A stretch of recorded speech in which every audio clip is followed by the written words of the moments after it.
Wait குறைக்கணும்னு நிறைய பேர் நிறைய விஷயத்தை ஃபாலோ பண்ணுறீங்களே. இன்றைக்கி நான் உங்களுக்கு ரொம்ப அப்ளிகபிளாக ரொம்ப ஈஸியாக அதே சமயத்தில் வெயிட் குறைக்கிறதுக்கு உண்டான எல்லா குவாலிட்டிஸும் படைச்சதை நான் சொல்லித்தரேன். எக்ஸசைஸ் வெயிட் குறைக்கிறது தலையிலேருந்து பாதம் வரைக்கும் செய்யறதுனால ரொம்ப எல்லாத்தையும் எல்லாம் சொல்லி தந்துட முடியாது. எப்படி என்னென்ன மசிலுக்கு செய்யணும்னு நான் சொல்லித்தரேன். எதையுமே ஒரு விஷயத்தை ஆரம்பிக்கிறீங்கன்னா இப்போ வெயிட் குறைக்கணும்னா வாழ்க்கை பூரா ஃபாலோ பண்ண முடியுமான்னு பாருங்க. கண்டிப்பாக இதை நோட் பண்ணுங்க. ஒரு இப்போ வெயிட் குறைக்கணும்னு ஒரு விஷயத்தை ஆரம்பிக்கிறீங்க, கொஞ்ச நாளைக்கு ஃபாலோ பண்ணுற விஷயம் இல்லை கஷ்டமான விஷயம் இல்லை அதை லைஃப் டைமுக்கு ஃபாலோ பண்ண முடியாத விஷயமா இருந்தால் ஃபாலோ பண்ணாதீங்க. ஈஸியான விஷயம் நம்ம வாழ்க்கை முறையில் ஒரு ஹேபிட்டாக அது ஈஸியாக உட்காந்துக்கும் நம்மளோட. அது கஷ்டமே கிடையாதுன்னா அதை தான் ஃபாலோ பண்ணணும். கஷ்டப்பட்டு பண்ணுற விஷயத்தை ஃபாலோ பண்ணக்கூடாது வெயிட் குறைக்க. வேறு எந்த விஷயத்துக்குமே அப்படி தான், வெயிட் குறைக்க அப்படி ஃபாலோ பண்ணக்கூடாது. ஏன்னு கேட்டால் நீங்கள் கஷ்டப்பட்டு சாப்பிடவே சாப்பிடாமல் ஒரு 3 மாதம் 6 மாதம் இருந்துட்டு அப்புறம் திரும்ப நல்லா சாப்பிட்றப்ப திரும்ப வெயிட் வரத்தானே செய்யும். இந்த மாதிரி கஷ்டப்பட்டு அதில் சைடு எஃபெக்ட் வேறு இருக்குது. இது மாதிரி கஷ்டப்பட்டு செய்யக்கூடாது. ரெண்டாவது, செம்மையாக ஜிம்முக்கு போய் பயங்கரமாக எக்ஸசைஸ் பண்ணுறீங்க, அதை வாழ்க்கை பூரா ஃபாலோ பண்ண முடியாது உங்களால். அப்படிங்கிறப்ப ஃபாலோ பண்ண முடியும்னா இறங்கிருங்க. ஃபாலோ பண்ண முடியாது, அதுலேயும் 1008 விஷயம் இருக்குது. அதாவது உங்கள் ஏஜ், உங்களுக்கு ஆல்ரெடி ஏதாச்சும் ட்ரபிள் இருந்தால் அங்கே போய் ரொம்ப செய்ய முடியாது. ஸோ அந்த மாதிரி விஷயமும் ஃபாலோ பண்ணாதீங்க. ஈஸியான விஷயத்தை தான் ஃபாலோ பண்ணணும். அதே மாதிரியே ஒரு யோகா போகிறீங்க, போயிட்டு இறங்குறீங்க, கொஞ்ச நாள்லாம் செஞ்சுட்டு வந்துடுறீங்க. கொஞ்ச நாள்லேயே ஏற்கனவே உங்களுக்கு கழுத்து வலியோ இல்லை முழங்காலில் ஒரு ஸ்ப்ரெயினோ இல்லை ஒரு ஆர்த்ரைட்டிஸோ இல்லை இடுப்பில் சயாட்டிக்காவோ இருந்திருந்தா அங்கே போய் செய்கிறப்போ இன்னும் கொஞ்சம் அதிகமாகி அதுக்கப்புறம் அதை ரிலீவ் பண்ணிடுறீங்க. இல்லைன்னா கொஞ்ச நாளைக்கு ரொம்ப பண்ணிவிட்டு அதுக்கப்புறம் விட்டுறோம். அந்த கஷ்டமான வேலையும் பண்ண வேணாம். இதே மாதிரி தான் எல்லாமே, வாக்கிங் போகிறது, ஜாகிங் எல்லாம் ஒரு 6 மாதத்துக்கு போகிறது அப்புறம் விட்டுறது. இதெல்லாமே ஓரளவுக்காச்சும் நம்ம எஃபோர்ட் போட்டு கஷ்டப்பட்டு செய்ய வேண்டியதாக இருக்குது. அதனால் எஃபோர்ட் போடுறதே வேணான்னு நான் சொல்ல வர்றேன். அது இல்லாமையும் நம்ம வெயிட்டை குறைக்க முடியும். கண்டிப்பாக கூர்ந்து கவனிச்சா கன்சிஸ்டன்சியாக இருந்தால் கண்டிப்பாக குறைக்க முடியும். ஏன்னு நான் இந்த வீடியோவில் சொல்கிறேன். ஏதாச்சும் இப்போ திரும்பவும் சொல்லிடுறேன், எதை ஃபாலோ பண்ணாலும் ஈஸியாக நம்மளோட அக்காமடேட் ஆகணும். அந்த ஈஸியான விஷயமா இப்போ சொல்கிறேன், அதை நீங்கள் நோட் பண்ணிக்கோங்க. என்ன பண்ணணும்னா கன்சிஸ்டன்சியாக 3லிருந்து 7 வகையான பழங்கள், காய்கறிகள் பச்சையாக இருக்கிறது. பச்சை மீன்ஸ் இப்போ சமைக்காதது. பழம்னா சமைக்க மாட்டோம் தான், ஆனால் இப்போ பஜ்ஜியில் எல்லாம் நேந்திர பழத்தை போட்டு சமைச்சு கூட சாப்பிட்றீங்களா? அப்படி இல்லாமல் சமைக்காத பழங்கள், சமைக்காத காய்கறிகள். அதுக்கு உதாரணம் சொல்லணும்னா கேரட் சமைக்காமல் சாப்பிட்லாம், வெள்ளரி பிஞ்சு சாப்பிட்லாம், வெள்ளை பூசணிக்காய் சாப்பிட்லாம், அப்புறம் பீட்ரூட்லாம் ஜூஸ் ஆச்சு போட்டு குடிக்கலாம். ஸோ அப்புறம் நெல்லிக்காய் ஜூஸ் போட்டு குடிக்கலாம். இது மாதிரி இருக்குது. அதே மாதிரி பழங்கள் லிஸ்ட்டில் எல்லா பழங்களும் கொய்யா, மாதுளையா, ஆரஞ்சு, திராட்சை, அப்புறம் சீடு இருக்கிற திராட்சை, அப்புறம் பன்னி திராட்சைன்னு சொல்லுவாங்கள்ல. அதுக்கப்புறம் என்னன்னு கேட்டிங்கன்னா மாம்பழம், அப்புறம் ஒரு சாத்துக்குடி பிளட் பியூரிஃபையராக இருக்குது. ஸோ இந்த மாதிரி நிறையா பழங்கள்ங்க, நிறையா பழங்களை சப்போர்ட்டாக எல்லா பழங்களை ஒரு லிஸ்ட்டாக வச்சுட்டு அதை ரெகுலராக கன்சியூம் பண்ணுற வழக்கத்தை வச்சுக்கோங்க. ட்ரை ஃப்ரூட்ஸும் கொஞ்சமாக கன்சியூம் பண்ணுற வழக்கத்தை வச்சுக்கோங்க. கன்சியூம்னா டெய்லி எடுத்துக்கிறது. இதையெல்லாம் வாழ்க்கை பூரா செய்யலாம், சாப்பிட்றது தானே. இதை ஒரு பழக்கமாக கொண்டு வாங்க. அதுக்கான காரணத்தையும் இப்போ நான் சொல்கிறேன். இதை தவிர ஒரு நாளைக்கு 3 வேளை சாப்பிடுங்க, இல்லைன்னா 2 வேளையாக மாற்றுங்க. காலையில் 9 மணி அந்த மாதிரியும், சாயந்தரம் 5 மணி 6 மணி, நைட்டு தூங்குறதுக்கு 4 மணி நேரம் முன்னாடி சாப்பிட்டா ரொம்ப நல்லது. செரிமானமெல்லாம் முடிஞ்சு தொப்பையெல்லாம் அதிகமாக வராமல் இருக்கும். இந்த மாதிரி இதெல்லாம் கொஞ்சம் கன்சிஸ்டன்சியாக ஃபாலோ பண்ணிட முடியும். நம்ம உடம்பு ஏற்றுக்கும். நான் சொல்கிற எல்லாத்தையும் ஃபாலோ பண்ண சொல்ல, ஒரு ஐடியா கைடன்ஸ் கொடுக்குறேன் இருக்கிற ஒரு ஷார்ட் டைமில். ஸோ இந்த மாதிரி ஃபாலோ பண்ணிக்கோங்க.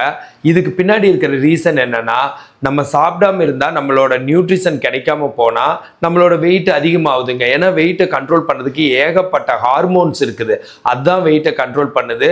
அதில் நம்பர் 1 ஹார்மோன் லெப்டின், அதுக்கப்புறம் நம்பர் 2 கிரெலின், அதுக்கப்புறம் இன்சுலின். இந்த சுகருக்கான ரீசனாக இருக்குல்ல, பேங்க்ரியாஸ் சுரக்குது இல்லைங்க, இது இன்சுலின். அதுக்கப்புறம் பார்த்தீங்கன்னா தைராய்டு ஹார்மோன் T3 T4. அதுக்கப்புறம் பார்த்தீங்கன்னா இது நம்ம male hormone, female hormone, testosterone, estrogen, progesterone. இதை தவிர பிட்யூட்ரி, growth ஹார்மோன். இதெல்லாம் அதே மாதிரியே ஸ்ட்ரெஸ் ஹார்மோன்னு ஒன்று இருக்குது, கார்டிசோல். அது வந்து வெயிட்டை அதிகப்படுத்துறதுல முன்னிலை வகிக்குது. ஸ்ட்ரெஸ் ஹார்மோன் கஷ்டப்பட்டு எது செஞ்சாலும் வந்துடுது. அதனால தான் ஸ்ட்ரெஸ் வந்துடுது. கஷ்டப்பட்டு ஐயோ காலையில் எழுந்திரிச்சு எக்ஸசைஸ் பண்ணணுமே, காலையில் எழுந்திரிச்சு அங்கே நடக்கணுமே, நம்ம இன்னைக்கு சோறே திங்கக்கூடாது, வாய் வந்து சோறு கேட்கும், இன்னைக்கு நம்ம சாப்பிடவே கூடாது, இதெல்லாம் கஷ்டங்க. ஒரு பக்கம் கலோரி குறைக்கிறதா நினச்சிக்கிறீங்க, இன்னொரு பக்கம் கார்டிசோல் அதிகப்படுத்தி அது வேற சைடு எஃபெக்ட்ல எல்லாம் கொண்டு போய் விடுது. அவ்வளவு ஈஸியாக ஒரு விஷயத்தை பண்ணிட முடியாது. என்னதான் நாசா வந்து செவ்வாய் கிரகத்துக்கே ராக்கெட் அனுப்பிச்சாலும் இந்த COVID-19 ஒரு சின்ன பிரச்சனைக்கு இது ஒரு சளி காய்ச்சலுக்கு மருந்து கண்டுபிடிக்க முடியல. ஏன்னு சொன்னால் அதில் ஒர்க் பண்ணுறவரே என்கிட்ட சொன்னது, ஹியூமன் பாடிக்கு ஒரு நல்லது செய்யணும்னு நினச்சா அது ரொம்ப ரொம்ப டஃப்பாக இருக்காமா. ஒரு நோய்களுக்கு மருத்துவம் இதெல்லாம் வந்து ரொம்ப ரொம்ப ரொம்ப ரொம்ப டஃப்பாக இருக்குது. எப்படி 700 கோடி பேத்துக்கு ரேகை வித்தியாசமாகுதோ அதனால அது மாதிரி மனுஷங்களுக்குள்ள இருக்கிற பிரச்சனைகள்லாம் வித்தியாசப்படுது. அது அவ்வளவு ஈஸியாக அந்த கடவுள் நம்மளுக்கு கொடுத்த அந்த ஹெல்த்தை வந்து எக்ஸ்டர்னலாக கொண்டு வந்து நம்மளுக்கு அதை நல்லபடியாக விட முடியல. தோத்துட்டாங்களாம்மா, ரொம்ப கஷ்டமாக இருக்காமா. அவர் சொன்ன டைலாக் என்ன வச்சுட்டா வஞ்சகம் பண்ணுறோம். அவர் ஆராய்ச்சியில் வேலை பார்க்குறவர் அமெரிக்காவில். ஸோ அதனால அப்படி சொன்னாங்க. ஸோ என்ன சொல்ல வரேன்னா, ரொம்ப ரொம்ப கஷ்டமானது. நீங்கள் பாட்டில் ஏதோ மாதிரி பண்ணிடக்கூடாது. இப்போ நான் இருக்கேன்னா 1993 98 நான் என்னோட சவீதாவில் வந்து ஃபிசியோதெரப்பி முடிச்சுட்டு 98 இப்போ வரைக்கும் ஒரு 28 வருஷமோ அதுக்கும் மேலேயோ பேஷண்ட்ஸ் பார்க்குறேன். 30 நாடெல்லாம் ட்ராவல் பண்ணியிருக்கேன். பார்த்துக்கிட்டே இருக்கிற ஒரு நாளைக்கு 30 பேர் 40 பேர் மினிமம். இப்போல்லாம் 100 பேர் நான் ஆன்லைனில் பார்க்குறது. 30 நாட்டிலேருந்து டெய்லி 100 பேராச்சும் வருவாங்க. 12 ஃபீமேல் ஃபிசியோதெரபிஸ்ட் ஒர்க் பண்ணுறாங்க. அதனால் அந்த ஹோல் பிக்சர் ஓரளவுக்காச்சும் தெரிஞ்சிருக்கும். எப்போவுமே கட்டுறது கையளவு, கல்லாதது உலக அளவு. அந்த பிக்சரை வச்சு தான் சொல்கிறேன். எனக்கு கரெக்டாக சொன்னான்னு, ஏன்னா நான் சொன்னணுன்னா ஹவர்ஸ் அண்ட் ஹவர்ஸ் ஆகும். ஆனால் நான் என்னால் ஆன அளவுக்கு சொல்லிகிட்டு இருக்கேன். ஸோ இந்த மாதிரி இந்த வெயிட்டுக்கு ஈஸியான ஸ்டெப்ஸ் தான் ஃபாலோ பண்ணணும். இப்போ கார்டிசோல் வந்து நீங்கள் கஷ்டப்பட்டு செஞ்சால் சுரக்கிறதுனால வந்து அதனால் கஷ்டப்பட்டு எதுவும் செய்வேனா. ரெண்டாவது கஷ்டப்பட்டு ஏன் செய்வேனா, கன்சிஸ்டன்சி இருக்காது. வாழ்க்கை பூரா ஃபாலோ பண்ண முடியாது. கொஞ்ச நாள் செஞ்சுட்டு விட்டுட்டா அப்புறம் வெயிட் இன்னும் அதிகமாகிடும். அதனால சொல்கிறேன். மூணாவது ஏன் பழங்கள் காய்கறிகள் நல்லா சாப்பிடுங்கன்னு சொல்கிறேன்னா, இந்த எல்லா ஹார்மோனுக்கும் ஃபஸ்ட்டு வந்து மனநிலை மகிழ்ச்சியாக இருக்கிறது தான் 70%. அதை நல்லா வச்சுக்குது அந்த ஹார்மோன். அந்த ஹார்மோனை நம்ம நல்லா வச்சுட்டா அது வெயிட்டை கண்ட்ரோல் பண்ணி விட்டுருது. அந்த ஹார்மோனுக்கு ரெண்டாவது இடத்துல உணவு இருக்குது. உணவில் எல்லா நியூட்ரிஷனும் கிடைக்கிற பேலன்ஸ்டு டயட்டாக தேவைப்படுது. அதனால் பழங்கள் காய்கறிகள் சாப்பிட சொன்னேன். மூணாவது இடத்துல எக்ஸசைஸ் இருக்குது. எக்ஸசைஸில் கார்டிசோல் ரிலீஸ் ஆகாத எக்ஸசைஸாக தேவைப்படுது. ஏரோபிக்ஸ் நடக்கிறது, ஓடுறது, இதெல்லாம் கூட அதுக்கெல்லாம் ஒத்து வர்றதில்லை நிறைய நேரத்தில். அதே மாதிரியே வெயிட் பேரிங் காலை ஊனி செஞ்சால் 1008 சைடு எஃபெக்ட் வருது.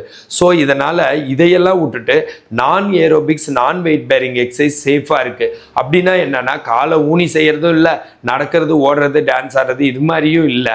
இது தலையிலேருந்து பாதம் வரைக்கும் ஒவ்வொரு மசிலாக எக்ஸசைஸ் சொல்லி கொடுத்து சரி பண்ணுறது. அப்படி பார்த்துக்கிட்டா இப்போ தலையில் இந்த இடத்துல frontalis, corrugator supercilii, orbicularis oculi, nasalis, risorius, orbicularis oris, upper lower mentalis, இப்படியே மசில்ஸ் வந்துட்டே இருக்குங்க.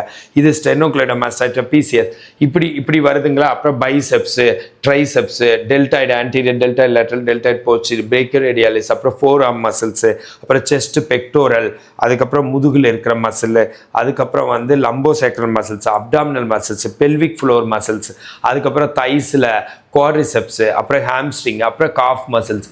இப்படி வர்றப்ப என்ன ஆகுதுன்னா, இதுக்கு எல்லாத்துக்கும் ஜென்டிலாக 7 ரெப்டிஷனோட படுத்துட்டு எந்த ஒரு கஷ்டமும் இல்லாமல் எல்லா எக்ஸசைஸும் மல்லாந்து படுத்து, ரைட்டில் படுத்து, லெஃப்டில் படுத்து, குப்புற படுத்து, இல்லை உட்காந்துட்டு, இந்த மாதிரி இருக்கிறப்ப என்ன ஆகுதுன்னா ஈஸியாக இருக்குது. வாழ்க்கை பூரா செய்ய முடியுது. சும்மா லைட்டாக வச்சு படுத்துட்டாச்சு செய்ய முடியுது. அதனால் அது என்ன பண்ணுதுன்னா, நாட் ஓன்லி வெயிட்டு, நூற்றுக்கணக்கான நோய்களை சரி பண்ணுது. அதில் பயங்கரமாக ஸ்பாண்டிலைட்டிஸ் சரியாகுது, கழுத்து வலி சரியாகுது, இடுப்பு வலி சரியாகுது, பெல்விக் ஃப்ளோர் ஸ்ட்ரென்தன் ஆகிறதுனால யூரின், பிளாடர் அண்ட் பவலில் ஏதாச்சும் இருந்தால் அது சரியாகுது. அதை தவிர ட்ரைகிளிசரைட்ஸ், எக்ஸசைஸ் குறைக்குது. வெயிட்டை குறைக்கிறது இல்லாமல் உள்ளே இருக்கிற கெட்ட கொழுப்பை குறைக்குது சோலியஸ்ங்கிற மசிலுக்கு எக்ஸசைஸ் பண்ணால். அப்புறம் டயபெட்டிஸை குறைக்குது, ஹைப்பர் டென்ஷனை குறைக்குது. எல்லா விஷயமும் இந்த எக்ஸசைஸில் நடந்துருது. வெயிட்டும் குறைச்சிருது. ஏன்னா அது அப்படித்தான் அது டிசைன் பண்ணியிருக்கு. அது அப்படித்தான். அது வந்து ஆனால் சொல்ல கிடையாது. எல்லாம் படித்து அப்ளை பண்ணி ட்ரையல் அண்ட் எரர் பார்த்து நிறைய பேஷண்ட் சொல்கிற ரிவ்யூ வச்சு தான் சொல்கிறேன். இந்த மாதிரி எக்ஸசைஸ் தான் உங்களுக்கு யூஸ்ஃபுல்லாக இருக்கும். இந்த எக்ஸசைஸ் தெரிஞ்சுக்கணுன்னா கண்டிப்பாக கால் பண்ணுங்கள். என்ன மீறி போனால் ஒரு 6 மாதம் அதை ஃபாலோ பண்ணணும்.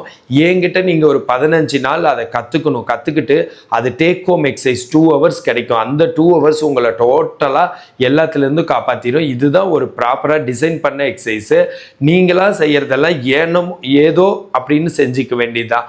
ஸோ அதில் நிறைய இருக்கும். என்னதுன்னா நான் ஆயிரக்கணக்கான பேர்த்த பார்த்து இது வேணாம், இந்த எக்ஸசைஸை டெலீட் பண்ணு, இந்த எக்ஸசைஸை இன்க்ளூட் பண்ணு எல்லாம் எனக்கு வந்திருக்கும். ஏன்னா ஆல்ரெடி பேஷண்ட்ஸ் வந்து எனக்கு வலிக்குது சார், எனக்கு குறையவே இல்லை சார், எனக்கு அது சார்னு சொல்லியிருந்திருப்பாங்க. அப்போ நான் சேஞ்ச் பண்ணியிருந்திருப்பேன் யோசிச்சு. அந்த மாதிரி தான் ஒரு ரிசர்ச் அண்ட் டெவலப்மெண்ட் மாதிரி தான் நம்மளுக்கு நல்ல எக்ஸசைசஸ் கிடைக்குது. ஸோ அதனால் இதை பார்த்து பண்ணுங்கள். இதை தவிர மனநிலைன்னு எடுத்துக்கிட்டால் கண்டிப்பாக மகிழ்ச்சியாக அன்போட ரொம்ப ஸ்ட்ரெஸ் இல்லாமல் மகிழ்ச்சியை ஒரு மெயின் எய்மாக தூக்கி இடத்துல வச்சுக்கிட்டு அதுக்குன்னு கஷ்டப்பட்டு பிளான் போட்டு ப்ரோட்டோகால்ஸ் போட்டு செஞ்சால் மட்டும்தான் வெயிட்டும் குறைவீங்க. மகிழ்ச்சி இல்லாமையெல்லாம் இந்த ஆட்டமே இல்லை. சொல்ல போனால் மகிழ்ச்சி இல்லாமல் வெயிட் குறையாது.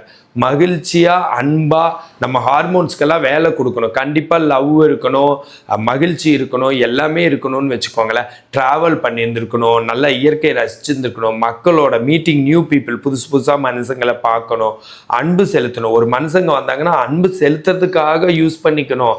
நம்ம அவங்களுக்கு வாங்க பேசுங்க, அதில் ஒரு மகிழ்ச்சி வரணும். இதுதான் இயற்கை. அதை போட்டு நம்மளா பூட்டி வச்சுக்கூடாது. கண்டிப்பாக வந்து மேல்னா ஃபீமேல்கிட்ட பேசணும், ஃபீமேல்னா மேல், பாய்ஸ் கேர்ள்ஸ்கிட்ட பேசணும். இதெல்லாம் ஹார்மோன் நல்லா செக்ரீட் ஆகிற விஷயம். ஸோ இது மாதிரிலாம் பண்ணணும். இதை மீறி ரிலேஷன்ஷிப் இருக்கலாம்.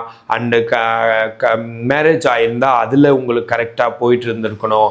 லவ் பண்ணிட்டு இருந்தால் அதில் கரெக்டாக போகணும். இல்லை ஃப்ரெண்ட்ஸ் வச்சுக்கிறது, பெஸ்டி வச்சுக்கிறது, இல்லை வந்து கண்டிப்பாக இருக்கணும் இதெல்லாம்.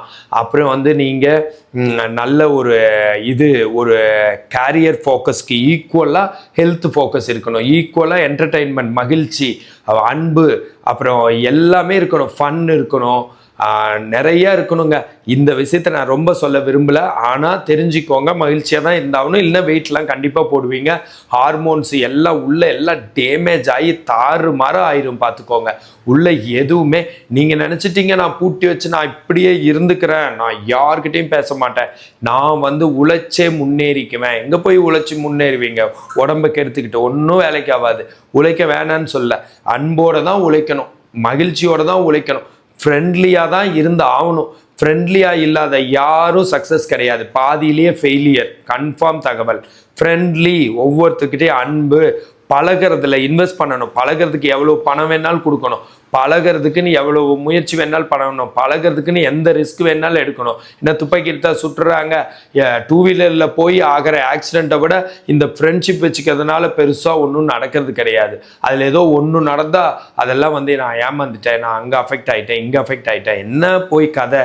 இதெல்லாம் வந்து இந்த கதையெல்லாம் விட்டுருங்க. 195 பேர் ஒரு மாதிரி தான் இருப்பாங்க, 5 பேர் நல்லதாக கிடைப்பாங்க. அந்த 5 பேருக்காக 100 பேர்த்திட்டையும் பழகிதான் ஆகணும். அதில் லாஸ் ஆனால் ஆகிட்டு போகுது. என்னத்தை லாஸ் ஆகுது? நீங்களா ஓவராக எதிர்பார்க்கறது. என்னமோ உங்ககிட்ட பேசுறதுக்கே அவங்க $10 மில்லியன் கொடுக்கணும்னா அது அப்படி தான் நடக்கும். என்னமோ நீங்கள் தான் அழகாக இருக்க மாதிரி உலகத்தில் யாருமே அழகாக இல்லாத மாதிரி நினச்சிக்கிட்டு அது அப்படி தான் நடக்கும். அப்படியெல்லாம் நினைக்காதீங்க. மனுஷங்களா டீல் பண்ணணும், மனுஷங்களோட பழகணும். மேல் ஆம்பளைங்க ஃபீமேல்கிட்ட பழகணும், ஃபீமேல் மேல்கிட்ட பழகணும், பாய்ஸ் கேர்ள்ஸ்கிட்ட பழகணும், கேர்ள்ஸ் பாய்ஸ்கிட்ட பழகணும். இதெல்லாமே நடக்கணும். பெரியவங்க சின்னவங்க கிட்ட பழகணும், சின்னவங்க பெரியவங்க கிட்ட பழகணும். குடும்பத்துக்குள்ளே பழகி இருந்திருக்கணும். வெளியில் வேற நாட்டுக்காரங்க, வேற மொழி, வேற மதம் எல்லார்கிட்டையும் தான் பழகணும். Love all serve. உலகத்தில் அன்பு செலுத்திட்டே இருக்கணும். இதுக்கும் வெயிட்டுக்கும் செம்ம சம்மந்தம் இருக்குது. இது இல்லாமல் எல்லாம் நீங்கள் தப்பிக்கிறதுக்கான வாய்ப்பே கிடையாது. வெயிட் நல்லா இவ்வளோ பெருசாக ஹைப்போகோனடிசம் 250 கிலோ ஆயிடுவாங்க. ஹார்மோனல் இம்பேலன்ஸ், தைராய்டு வந்து 120 கிலோ ஆயிடுவாங்க. இப்படியே ஆயிட்டே இருக்க வேண்டியதான். உங்கள் மனசை திறந்து விட்டுருங்க. அன்பு தான், வேற வழியே இல்லை. நீங்கள் பாட்டில் புதுசாக பழக ஆரம்பிங்க. அவங்க இரிட்டேட் பண்ணால் மட்டும் அவங்கள ஒதுக்கி விட்ருங்க. அடுத்தவங்க கிட்ட பேசுங்க. இரிட்டேட் பண்ணால் ஒதுக்கி விட்ருங்க, அடுத்தவங்க கிட்ட பேசுங்க. இப்படியே பண்ணிகிட்டே இருங்க. உங்களுக்கு கண்டிப்பாக கடைசியாக நீங்கள் ஒரு 100 பேர்த்திட்ட பேசுனா 5 பேராச்சும் ஓரளவுக்காச்சும் உங்களுக்கு ஒத்து வருவாங்க. 1000 பேர்த்திட்ட பேசுனா 5 பேர் சூப்பராக கிடைச்சிருவாங்க. இதுதான் பேசி பழகி இதுதான் வாழ்க்கையில் ஒரே ஒரு வழியாக இருக்குது, வேறு வழியே இல்லை, சொல்லிட்டேன். ஸோ இந்த மாதிரி எல்லாம் மனநிலை, உணவு, எக்ஸசைஸ் இதில் கரெக்டாக இருந்தீங்கன்னா வெயிட் கரெக்டாக கண்ட்ரோல் ஆகும். இந்த மாதிரி ஹெல்த் டிப்ஸ் வேணா என்ன ஃபாலோ பண்ணுங்கள். ஃபிசியோதெரப்பி கன்சல்டேஷன் வேணா எனக்கு கால் பண்ணுங்கள். ஃபிசியோதெரபிஸ்ட் நல்ல ஆப்பர்ச்சுனிட்டிஸ் வேணா எனக்கு கால் பண்ணுங்கள். This Prakash physiotherapist.